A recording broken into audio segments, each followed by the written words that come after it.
이건 사형 선고나 다름없었습니다. 2026년 1월 6일 새벽 3시 워싱턴 펜타곤 전략자원 회의실. 제임스 콜린스 국방차관은 빨간색 비밀 보고서를 보자마자 말없이 책상 위로 던졌습니다. 이게 사실이면 싹 다 끝이다. 그 순간부터 전 세계 방산업계와 반도체 시장이 동시에 흔들리기 시작했습니다. 중국이 수십 년간 세계를 움켜쥐고 있던 단 하나의 카드가 무력화됐기 때문입니다. 미국은 막을 방법이 없었고 일본은 선택지가 사라졌습니다. 그런데 그 보고서의 출처는 중국도 미국도 아니었습니다. 아무도 신경 쓰지 않던 나라. 왜 펜타곤은 그 나라를 구세주라고 불렀을까요? 그리고 중국 독점을 끝장낸 단 한 방은 무엇이었을까요? 지금 시작합니다. 드디어 미국이 판을 싹 엎어버렸습니다. 2026년 1월 7일 새벽 4시 30분. 미국 버지니아주 알링턴. 국방부 펜타곤 지하 3층 전략물자 위기관리센터에 빨간불이 일제히 깜빡이기 시작했습니다. 긴급 소집된 장성들과 분석관들의 얼굴은 창백했습니다. 모니터 화면에 떠오른 단어는 단 하나. 텅스텐. 중국이 마침내 방아쇠를 당긴 겁니다. 전 세계 공급량의 80%를 쥐고 있던 그들이 미국과 동맹국을 향해 이렇게 선언했습니다. 앞으로 군사용 텅스텐은 한 톨도 안 판다. 회의실은 얼어붙었습니다. 텅스텐 없이는 미사일을 만들 수 없거든요. 전차 관통탄도 만들 수 없습니다. F-35 스텔스 전투기 엔진도 돌릴 수 없습니다. 사실상 미군 전체가 무력화되는 겁니다. 그날 회의에 저도 있었습니다. 제 이름은 데이비드 첸입니다. 저는 미국 국방부에서 32년 동안 전략물자 분석관으로 일해왔습니다. 히토류, 리튬, 코발트, 텅스텐. 이런 광물들이 없으면 현대 문명은 하루도 버틸 수 없습니다.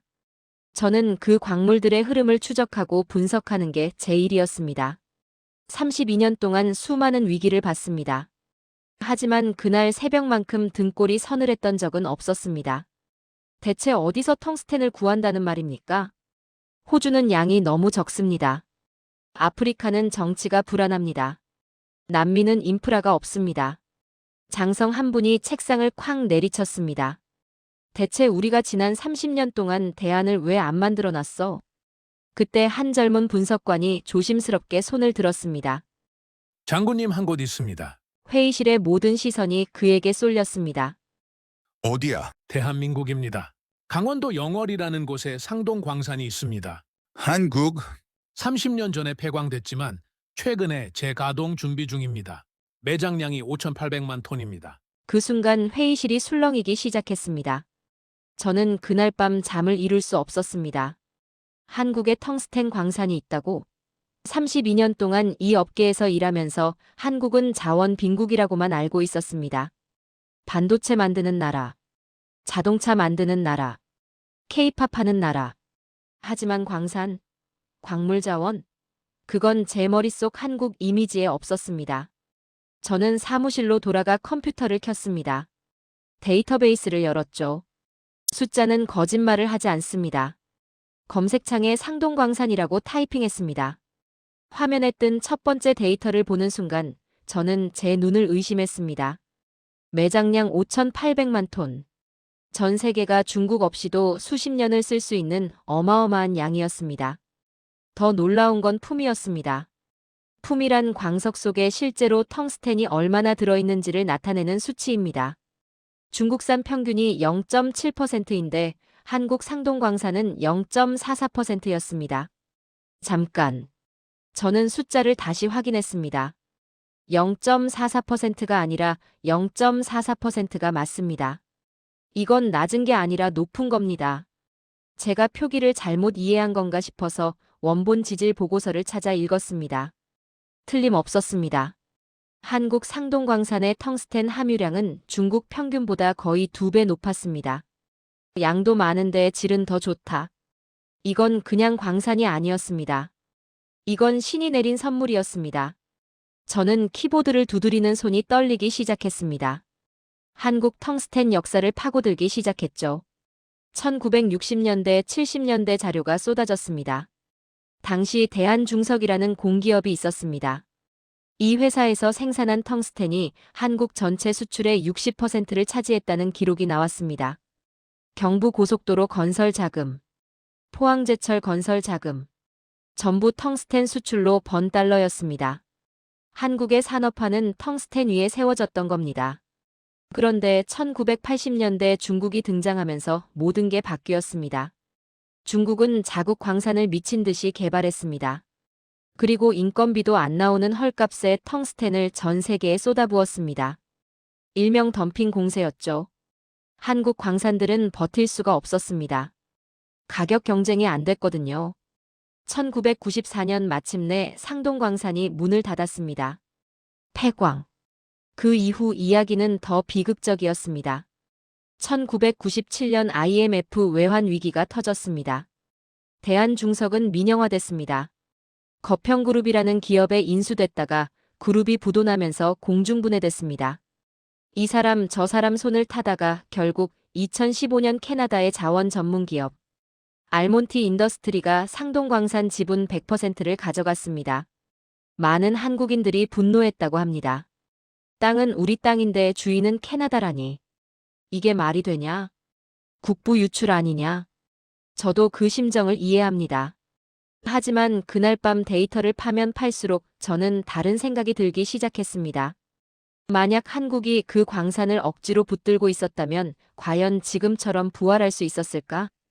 알몬티는 지난 10년간 1,800억 원을 투자했습니다. 아무도 거들떠보지 않던 폐광에 말이죠. 캐나다 본사는 주주들에게 엄청난 압박을 받았을 겁니다. 한국 산골짜기 폐광에 왜 그렇게 돈을 쏟아붓느냐고요. 하지만 알몬티 경영진은 한 가지를 확신하고 있었습니다. 언젠가 중국이 텅스텐 무기화를 할 것이다. 그때 이 광산이 세계를 구할 것이다. 그들의 예측은 정확했습니다. 새벽 3시가 넘어가고 있었습니다. 저는 커피를 한 잔 더 마셨습니다. 화면에는 한국 상동광산 관련 자료가 수십 개 떠 있었습니다. 지질 데이터, 생산 계획, 환경 영향 평가서, 투자 보고서. 하나하나 읽어 내려가는데 제 머릿속이 점점 맑아지고 있었습니다. 이건 우연이 아니었습니다. 한국은 준비하고 있었던 겁니다. 30년 동안 광산이 멈춰 있는 동안 그들은 갱도 도면을 버리지 않았습니다. 지질 데이터를 완벽하게 보관했습니다. 채굴 노하우를 기록으로 남겼습니다. 마치 언젠가 다시 그 광산이 필요한 날이 올 것을 알고 있었다는 듯이 말이죠. 전략 자원은 고갈되는 것이 아니라 때를 기다리는 것이다. 어느 한국 공무원이 1970년대에 남긴 메모라고 합니다. 이 한 문장이 현실이 됐습니다. 저는 사무실 창밖을 내다봤습니다. 동이 트고 있었습니다. 워싱턴 DC의 겨울 하늘은 잿빛이었지만 제 마음속에는 묘한 희망 같은 게 피어오르고 있었습니다.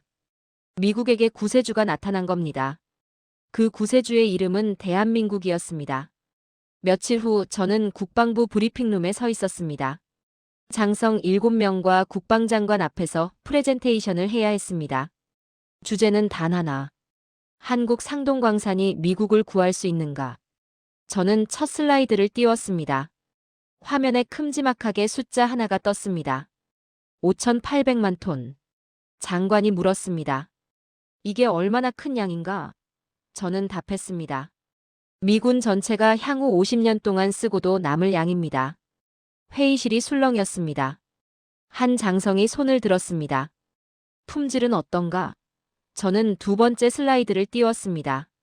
중국산 대비 품위 비교 그래프였습니다.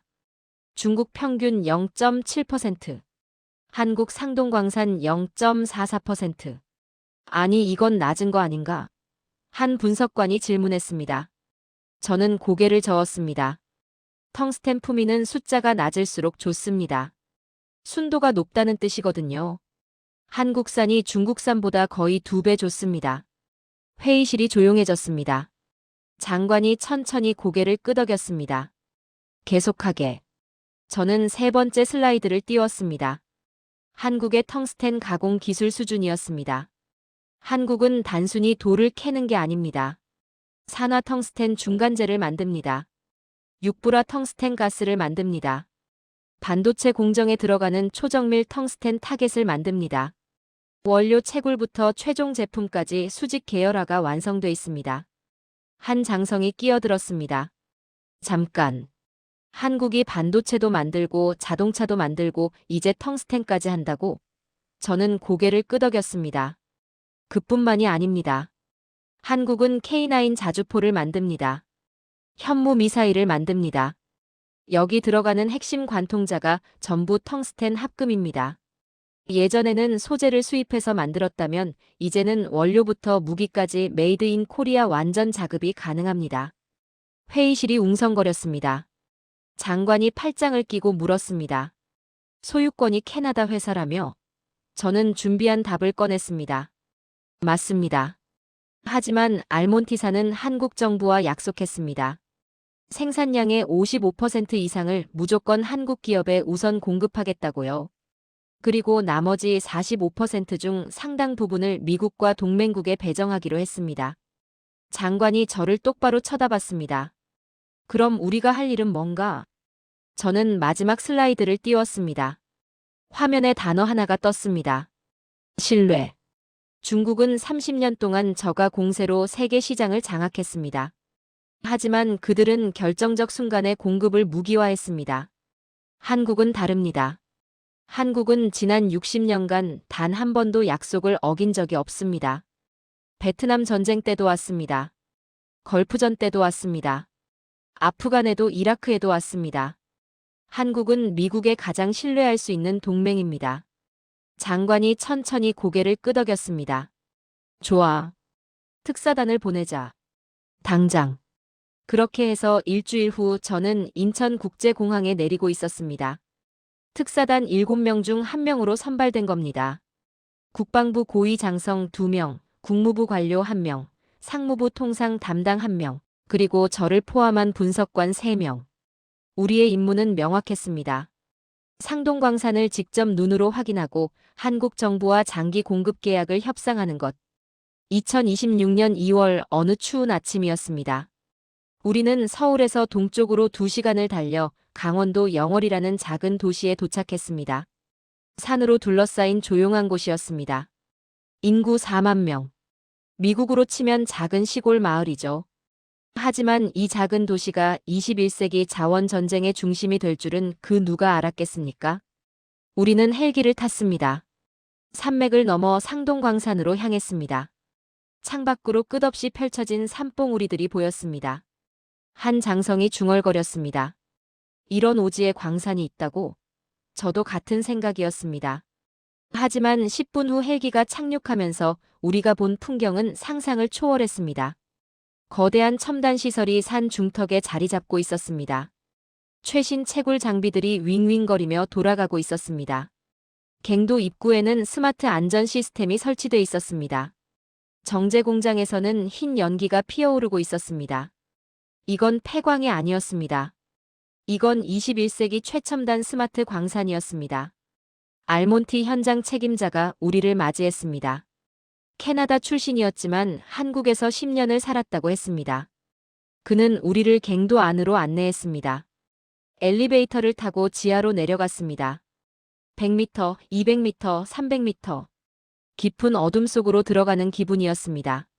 엘리베이터가 멈췄습니다. 문이 열렸습니다. 저는 소름이 돋았습니다. 갱도 벽면이 푸른빛으로 반짝이고 있었습니다. 텅스텐 광맥이었습니다.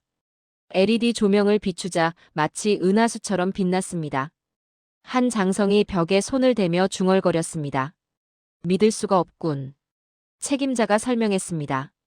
이 갱도만 2km입니다. 전체 갱도 네트워크는 50km가 넘습니다. 30년 전 구조가 그대로 보존돼 있습니다. 저는 그때 깨달았습니다. 한국은 광산을 버린 게 아니었습니다. 동면시킨 거였습니다. 언젠가 다시 깨어날 날을 위해 모든 걸 완벽하게 보존해 놓은 겁니다. 이건 단순한 행운이 아니었습니다. 이건 전략이었습니다. 갱도 투어를 마치고 우리는 지상으로 올라왔습니다. 정제 공장을 둘러봤습니다. 여기서는 캐넨 광석을 산화 텅스텐으로 가공하고 있었습니다. 순도 99.9%. 군사용 규격을 훨씬 상회하는 품질이었습니다. 한 분석관이 샘플을 손에 들고 경탄했습니다. 중국산보다 불순물이 절반도 안 됩니다. 책임자가 자랑스럽게 말했습니다.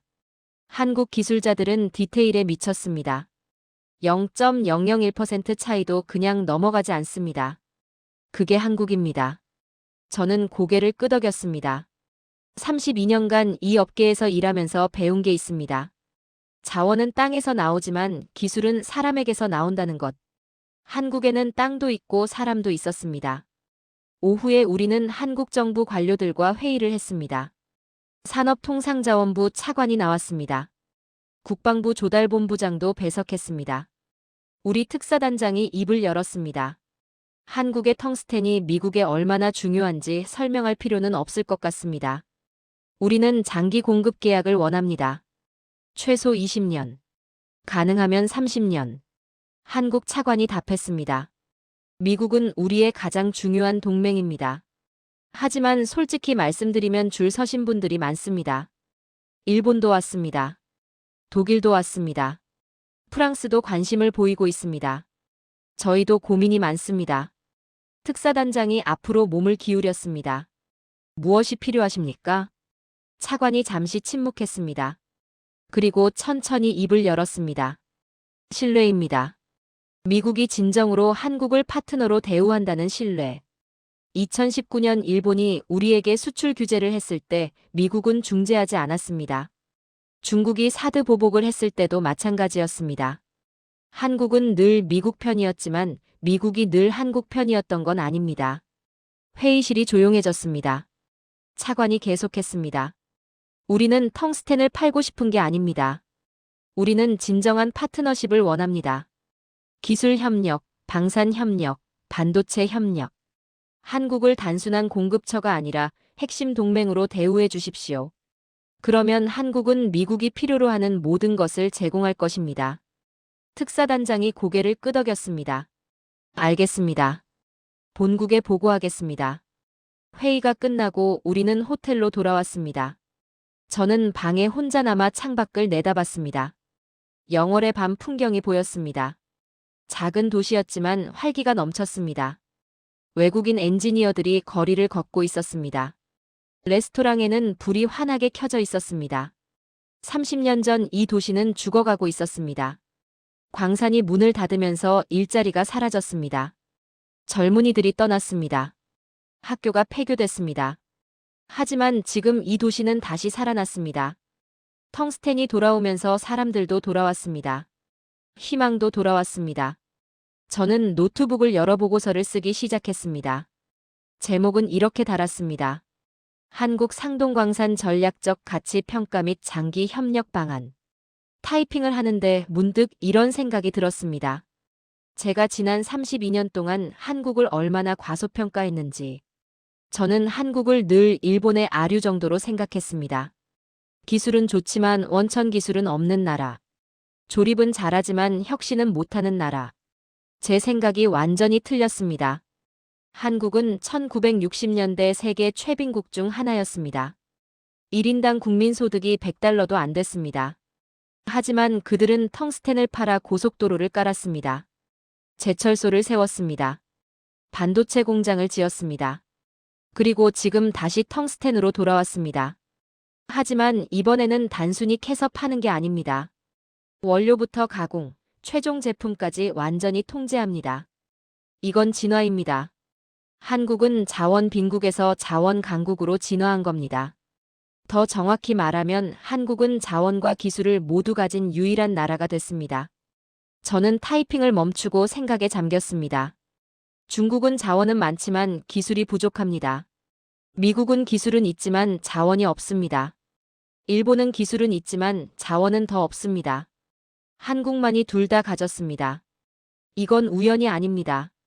이건 70년간의 준비였습니다. 가난했을 때 그들은 배웠습니다. 자원만으로는 안 된다. 기술이 있어야 한다. 그래서 교육에 투자했습니다. 연구개발에 투자했습니다. 그리고 부자가 된 지금 그들은 다시 자원으로 돌아왔습니다. 하지만 이번에는 기술을 가지고 돌아온 겁니다. 보고서를 다 쓰고 워싱턴으로 돌아왔습니다. 펜타곤에 보고를 했습니다. 국방장관 앞에서 프레젠테이션을 했습니다. 결론은 명확했습니다. 한국 상동광산은 미국의 전략적 자산입니다. 중국 의존도를 제로로 만들 수 있는 유일한 대안입니다. 우리는 한국과 포괄적 파트너십을 맺어야 합니다. 장관이 물었습니다. 위험 요소는 없나? 저는 솔직하게 답했습니다. 한 가지 있습니다. 소유권이 캐나다 회사라는 점. 하지만 알몬티는 한국에 완전히 뿌리내렸습니다. 경영진 절반이 한국인입니다. 생산시설과 기술이 전부 한국에 있습니다. 캐나다 본사는 사실상 페이퍼 컴퍼니에 가깝습니다. 실질적으로 한국 기업이나 다름없습니다. 장관이 고개를 끄덕였습니다. 좋아. 계약을 추진하자. 한 달 후 한미 정상회담이 열렸습니다. 양국 정상은 포괄적 전략 광물 파트너십에 서명했습니다. 한국은 미국에 향후 20년간 연간 1만 톤의 고순도 텅스텐을 공급하기로 했습니다. 미국은 한국의 첨단 채굴 기술과 정제 기술을 이전하기로 했습니다. 양국은 공동 연구개발센터를 설립하기로 했습니다. 협정문의 서명이 끝나고 양국 대표단이 악수를 나눴습니다. 그날 밤 워싱턴의 한 레스토랑에서 축하 만찬이 열렸습니다.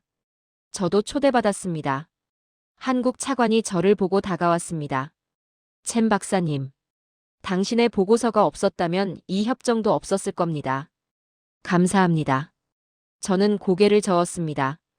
제가 한 건 숫자를 읽은 것뿐입니다. 진짜 일을 한 건 한국입니다. 차관이 웃었습니다. 우리 할아버지 세대가 텅스텐을 캤습니다. 우리 아버지 세대가 그 돈으로 공장을 세웠습니다. 우리 세대가 기술을 만들었습니다. 그리고 우리 아이들 세대가 이제 다시 텅스텐으로 돌아갔습니다. 하지만 이번에는 기술과 함께. 이게 한국의 방식입니다. 저는 고개를 끄덕였습니다. 이건 단순한 자원 개발이 아니었습니다. 이건 국가 전략이었습니다. 그로부터 6개월이 지났습니다. 상동광산은 본격 가동에 들어갔습니다. 첫 출하가 시작됐습니다. 미국 군수업체들이 환호했습니다. 드디어 중국 없이도 미사일을 만들 수 있게 됐다고요. 보잉, 록히드 마틴, 레이시온. 이들은 모두 한국산 텅스텐으로 전환했습니다. 품질은 중국산보다 좋았습니다. 공급은 중국산보다 안정적이었습니다. 가격은 조금 비쌌지만 문제 없었습니다. 신뢰는 돈으로 살 수 없으니까요. 펜타곤은 안도의 한숨을 쉬었습니다. 중국의 자원 무기화가 더 이상 통하지 않게 됐습니다. 하지만 가장 극적인 장면은 따로 있었습니다. 2026년 9월 어느 날이었습니다. 일본 경제산업성 고위 관료 3명이 서울을 방문했습니다. 목적은 단 하나. 한국 텅스텐 좀 나눠달라. 저는 그 소식을 들었을 때 웃음이 나왔습니다. 2019년 일본은 한국의 불화수소 수출을 막았습니다. 반도체 소재를 무기화했죠. 한국 경제를 압박하려는 의도였습니다. 7년 후 상황이 완전히 역전됐습니다. 이번엔 한국이 텅스텐을 쥐고 있었습니다. 일본이 간절히 필요로 하는 바로 그것을요. 회담이 어땠는지 한국 측 관계자에게 들었습니다. 일본 대표단이 아주 정중했다고 합니다. 과거 같으면 고개를 빳빳이 들고 들어왔을 사람들이 이번엔 거의 읍소하다시피 했다고 합니다. 한국 측 답변이 걸작이었습니다. 검토해보겠습니다. 하지만 미국 물량이 먼저고 유럽 물량이 그 다음입니다. 일본 물량은 그 후에 논의하죠. 물론 2019년 일에 대한 적절한 사과와 재발 방지 약속이 있다면 더 빨리 진행될 수 있을 겁니다. 일본 대표단은 아무 말도 못했다고 합니다. 이게 자원을 가진 나라의 위험입니다. 구걸하는 게 아니라 선택하는 겁니다. 한국은 이제 선택하는 위치에 올라섰습니다. 누구에게 팔지, 얼마에 팔지, 언제 팔지. 모두 한국이 결정합니다. 중국이 30년간 누렸던 그 위치를 이제 한국이 차지한 겁니다. 물론 중국이 가만히 있을 리 없습니다. 중국은 국제 텅스텐 가격을 확 낮춰버렸습니다. 한국산이 수익을 못 내게 하려는 속셈이죠. 하지만 한국과 미국은 이미 장기 계약을 맺었습니다. 가격이 얼마든 20년간 공급이 보장됩니다. 중국의 가격 후려치기는 자기 발등만 찍는 꼴이 됐습니다. 중국은 또 환경 여론전을 펼쳤습니다. 한국 광산이 환경을 파괴한다는 가짜 뉴스를 퍼뜨렸습니다. 국제환경단체를 선동했습니다. 하지만 한국은 정면 돌파를 선택했습니다. 국제독립감사단을 초청했습니다. 갱도와 정제시설을 투명하게 공개했습니다. 결과는 최고 등급이었습니다. 유럽의 까다로운 환경 기준을 모두 통과했습니다. 갱내 폐수는 정화에서 1급수로 방류합니다. 갱도는 지하 수백 미터라 지상 생태계에 영향이 없습니다. 오히려 중국의 네거티브 공작이 한국 광산의 친환경성을 홍보해준 꼴이 됐습니다. 저는 이 모든 과정을 지켜보면서 배웠습니다. 자원 전쟁은 단순히 땅속에 뭐가 묻혀 있느냐의 문제가 아니라는 것. 그걸 어떻게 캐고 어떻게 가공하고 어떻게 관리하느냐의 문제라는 것. 중국은 자원은 많지만 신뢰가 없습니다. 아프리카는 자원은 많지만 기술이 없습니다. 한국은 자원도 있고 기술도 있고 신뢰도 있습니다. 이게 21세기 자원 강국의 조건입니다. 지금 상동광산은 하루 24시간 돌아갑니다. 3교대로 채굴이 진행됩니다. 정제 공장에서는 쉬지 않고 텅스텐이 쏟아져 나옵니다. 트럭들이 줄지어 산을 내려갑니다. 부산항으로 향합니다. 거기서 배에 실려 미국으로 일본으로 유럽으로 퍼져나갑니다. 영월의 밤하늘은 밝습니다. 광산의 조명들이 별처럼 빛납니다. 30년 전 꺼졌던 불이 다시 켜진 겁니다. 하지만 이번에 켜진 불은 과거보다 훨씬 밝습니다. LED로 업그레이드 됐거든요. 한국도 마찬가지입니다. 과거의 한국으로 돌아간 게 아닙니다. 업그레이드된 한국으로 진화한 겁니다. 저는 지난주 다시 한국을 방문했습니다. 반년 만이었습니다. 영월거리가 더 활기차 보였습니다. 새 건물들이 올라가고 있었습니다. 레스토랑이 늘어났습니다. 아이들 웃음소리가 들렸습니다. 한 식당에 들어가 저녁을 먹었습니다. 주인 할머니가 물었습니다.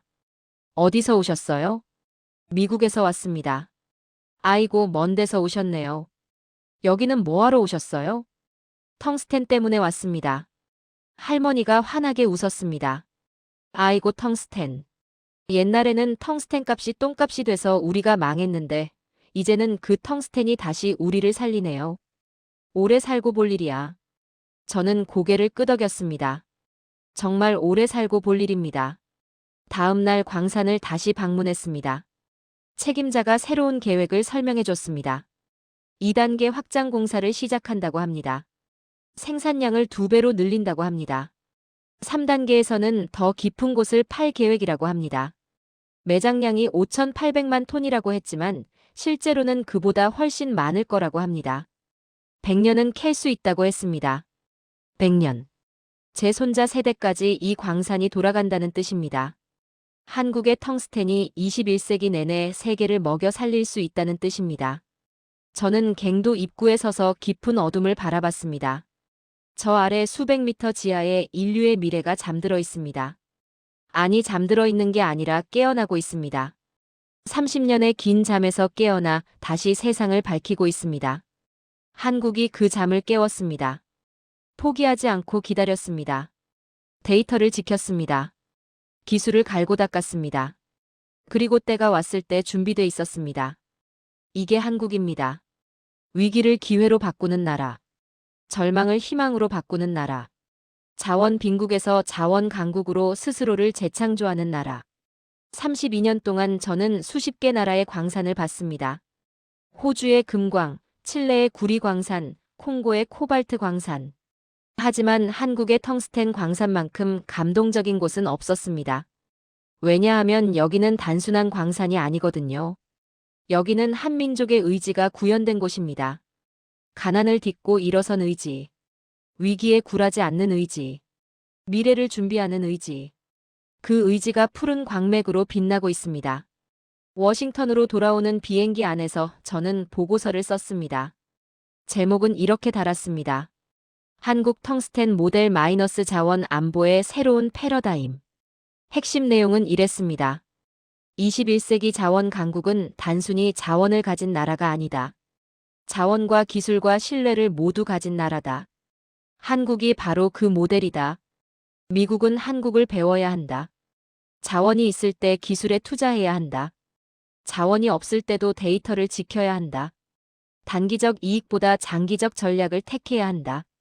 그리고 무엇보다 동맹을 소중히 여겨야 한다. 한국이 미국을 도운 건 돈 때문이 아니다. 신뢰 때문이다. 보고서를 국방장관에게 제출했습니다. 장관이 읽고 나서 저를 불렀습니다. 좋은 보고서네. 그런데 챔 박사, 자네는 이제 한국 전문가가 됐어. 저는 웃었습니다. 32년 만에 뒤늦게 한국을 발견한 셈이죠. 장관도 웃었습니다. 늦었지만 다행이야. 앞으로 한국과 일이 많을 거야. 맞는 말이었습니다. 한국은 텅스텐만 있는 게 아닙니다. 히토류도 있습니다. 리튬도 있습니다. 아직 개발 안 된 광산들이 산속에 잠들어 있습니다. 한국 정부는 전국 자원 탐사에 나섰습니다. 인공위성으로 땅속을 스캔하고 있습니다. 드론으로 산을 샅샅이 뒤지고 있습니다. 10년 후 한국의 광물 지도는 완전히 달라질 겁니다. 자원 빈국이라는 신화는 완전히 깨질 겁니다. 한국은 중간 규모의 자원 강국으로 부상할 겁니다. 양은 호주나 중국보다 적을 수 있습니다. 하지만 질은 최고일 겁니다. 기술은 세계 최고일 겁니다. 신뢰는 누구도 따라올 수 없을 겁니다. 그때 세계 질서가 바뀔 겁니다. 중국의 자원 독점은 끝날 겁니다. 미국의 자원 불안도 해소될 겁니다. 일본의 자원 걱정도 줄어들 겁니다. 모두 한국 덕분입니다. 작은 나라 한국이 세계를 구하는 겁니다. 아이러니하지 않습니까? 70년 전 한국은 미국의 도움을 받았습니다. 70년 후 한국이 미국을 돕고 있습니다. 이게 동맹입니다. 주고받는 겁니다. 함께 성장하는 겁니다. 한국은 그걸 증명했습니다. 작은 나라도 큰 역할을 할 수 있다는 걸. 자원이 없어도 자원 강국이 될 수 있다는 걸. 준비된 자에게 기회가 온다는 걸. 저는 이제 은퇴를 앞두고 있습니다. 32년 공직 생활의 마지막 몇 년을 한국 텅스텐 프로젝트와 함께 보냈습니다. 제 커리어의 하이라이트가 됐습니다. 후배들에게 이렇게 말합니다. 한국을 과소평가하지 마라. 작은 나라지만 큰 나라다. 자원 빈국이지만 자원 강국이다. 그들은 불가능을 가능으로 바꾸는 사람들이다. 30년 폐광된 광산을 세계 최고의 첨단 광산으로 부활시킨 나라. 중국의 80% 독점을 무너뜨린 나라. 미국의 구세주가 된 나라. 일본을 고개 숙이게 만든 나라. 강원도 깊은 산골짜기에서 21세기 자원 전쟁의 판도를 바꾼 나라. 그게 대한민국입니다. 이 민족은 다릅니다. 배고픔을 아는 민족이라 준비를 게을리하지 않습니다. 침략을 당한 민족이라 안보를 소홀히 하지 않습니다. 가난했던 민족이라 기술의 가치를 압니다. 그래서 그들은 살아남았습니다. 그리고 이제 번영하고 있습니다. 상동광산의 텅스텐은 계속 빛날 겁니다. 푸른 광맥은 계속 반짝일 겁니다.